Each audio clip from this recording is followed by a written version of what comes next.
What's up, Moto Buddies? Mike here from Tacomoto. We have a 23500 Exc-F. This is the previous generation bike.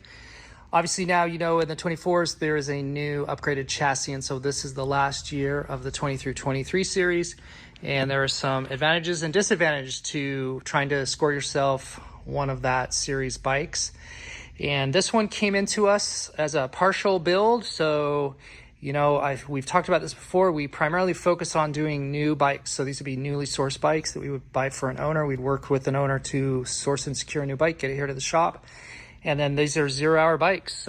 They've almost all, in all instances, never even been started. And so here we have a bit of a variation of that. This was a bike that had already been previously purchased, ridden. Some of the mods have been done on it. And we get these from time to time. You can work with Paul to discuss the specifics of making an arrangement like this. But the idea here was, and this is often the case, somebody bought a bike and then had done some things to it, and they may or may not have been pleased with how it was turning out, or they may or may not have had the full skill set to complete some of those things, or they just ran out of time. There's all kinds of reasons why somebody would come to us with like a partially completed project bike, and then we would work with them to trick it up and to make it you know, outstanding. And that's what we've got here. This is a rider from Utah who's a very seasoned, very experienced rider, and I think he's got some time constraints and wanted to have us take over a build project for him. And so we got this bike in and have done that. So let's just do an overview. Looks like he's got some Tusk wheels that he had either had installed at a dealer or some other location. And that's a decent wheel set, anodized on the hub, so they look pretty good. Seems to have, these I think are gonna have oversized stainless steel spokes and maybe aluminum nipples. A little bit hard to tell. If you know, in the comments, you could let us know. He's had them balanced. So I can tell you that we put on the STR carbon fiber front rotor guard, which is a winner product. That's just such a kick-A device there. Absolutely minimal unsprung weight, looks great, protects very well, has a replaceable UHMW front leading edge. They've got the fork shrinks on the forks here, and that just absolutely dresses up the look. And then the gaiters here, which prevent oil seal failures. Something that you'll notice here is our cable routing. We do this because when you add some accessories up here onto the dash area, you got that hose, the front brake hose, just absolutely slamming around and bouncing around and causing all kinds of havoc. And so by having this cable routing through here, we send it down underneath, and this allows us to anchor it. So the cable is anchored and then it doesn't move around other than what happens here within this gap. That has been a really cool thing that we've done on our builds. Got stabilizer and then a BRP, and then the softer compound damper bushings. We've got slimline master switch over here, and then this is our Tacomoto. He's got the blank outs because before he had mirror purchase here, and so now we're just running blank outs because the mirrors are built in and integrated into the hand guards there. Voyager Pro Trail Tech, and then a stout mount, motor-minded stout mount with the tilt wedge, and you see the antenna there for the communication between the units. And oversized fuel tank, that's a 3 something something. We'll put that in the notes below. Check out this seat concepts. Tall, super tall, comfort width. This must be a super tall rider. When I rode this bike, I could barely get my feet on the ground, and then it's a heavy duty spring. So this rider is a tall boy, and it shows. I had a hard time riding this bike because of that height. You see that this is the old generation fuel tank with the fuel tap on the bottom. So that's Tacomoto outlet 90.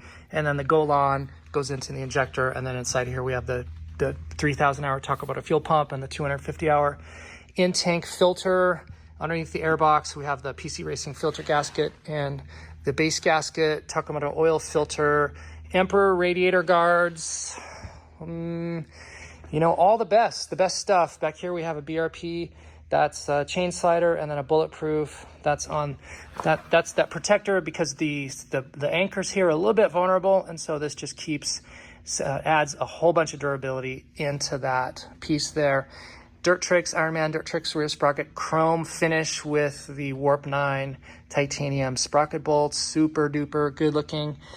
Back here, Tusk rear wheel and balanced out, and then tubes. You can see there's tubes in there. Note that the nut is pulled away from the rim. And then this is a Dunlop 606, so he must be high speed, wide open desert rider.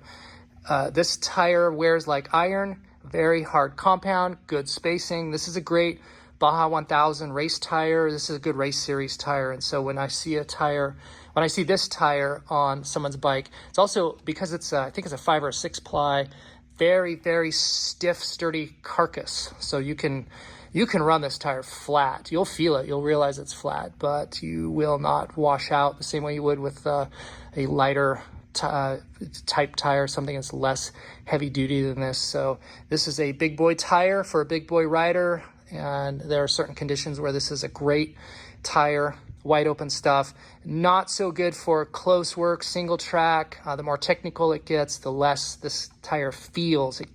It breaks away without letting you know. It just suddenly, you've got connection to the ground and then you don't. So it's kind of like an on and off light switch feel to this tire. You're either connected or you're not. There's not a lot of in between. There's not a lot of finesse with that tire, but if that's what you're going for, it's absolutely a winner. Tacomoto tie detail, and then the Enduro plate, breakaway license plate holder, FMF. Notice he's got the quiet insert in there. These are loud, aggressive, hard-hitting mufflers, and this tells me, the way this bike has been spec'd out and set up tells me this rider is serious. He's all about going wide open and hitting it hard. And he just wants to have the conveniences of having a license plate, having good lighting, having a proper dual sport. This bike tells me it's heavy emphasis on sport. Suspension's redone, it's been revalved, reworked. The headlight, that's the Ruby R7. That is probably our favorite all-around light. There are other lights that do very specific, they're winners in categories. So this is our favorite, like I said, all-arounder. If we could only pick one light to put on a bike, it would be that one. But there are other lights that make better choices in very specific types of situations. For example, the XL80, that light would be great for wide open, high speed, desert type riding. Very, very long throw, fairly narrow throw. It throws out very far, but not super wide. And so that's what you want when you're going 110 miles an hour down a double track road, a power line road, or across a dry lake bed. But when it gets twisty and trees, things like that, it can be too bright. You can get some light fatigue. We've talked to some optometrists who talk about that balance between not enough and too much light. And this Ruby really is that I think it strikes that perfect balance between the two for great all-around general use. And notice up here, he's got a moto-minded dash. So this relocates the key. He's got a user function button. That's his turn signal indicator. And then over here is a USB charge port. And all of these functions kick the headlight out ever so slightly. And so the kit comes with this little bracket here, and this bracket lets you relocate the headlight out to accommodate this. And that's convenient because, as you know, on these bikes, you get so little room behind the headlight mask for your wiring electronics that any extra is an absolute bonus. So headlights kicked out a little bit, and then because you have such great adjustability with that headlight, moving it up and down, you can do that with just hand pressure. That allows you to, I have disturbed I pressed that the wrong way and I screwed up the little rubber seal. I'll have to fix that later. But that yellow light, now the yellow light is good if you're in dusty conditions. We generally don't use the yellow lens unless it's dusty because it does cut down on light output on lumens.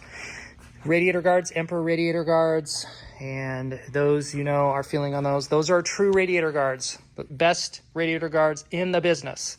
There is no exception. Samco on the hoses, the hose kit, and then the thermostat is retained. So we're pretty dogmatic about this, but we retain the thermostats on all our bikes. There are a lot of myths out there, a lot of misconceptions and misunderstandings about thermostat removal, and we leave them all in every time.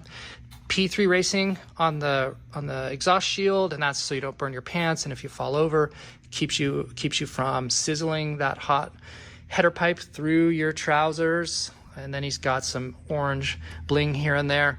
These are the Extend Air foot pegs from not Bulletproof, those are Promoto Billet. The electrical package, this is a common upgrade for us. We use our Tacomoto electrical system. There's over here on this side, we've got a starting capacitor, and then we have that single point of contact for the battery, anti-gravity 8-cell battery here, which is just really the most powerful battery you're gonna get in this size.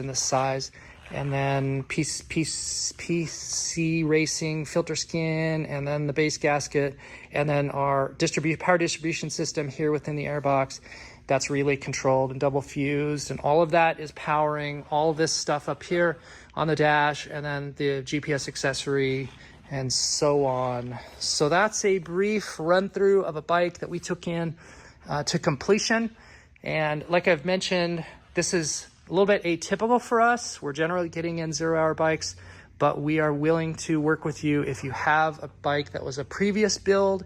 We've had bikes come in the past that were built out by an owner or maybe some other shop, and they just realized that to take it to the next level, to the ultimate state, they really want to get a hold of us and have us work with them on that. So you can reach out to us and we will help you with that if that's your goal and your desire. Also, I'm noticing here one thing.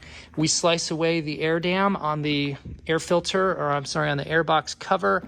When you go with like a full, wide open, full power bike, on this generation airbox, there is a little air dam in there. And so we slice that away to give better airflow for wide open top end performance.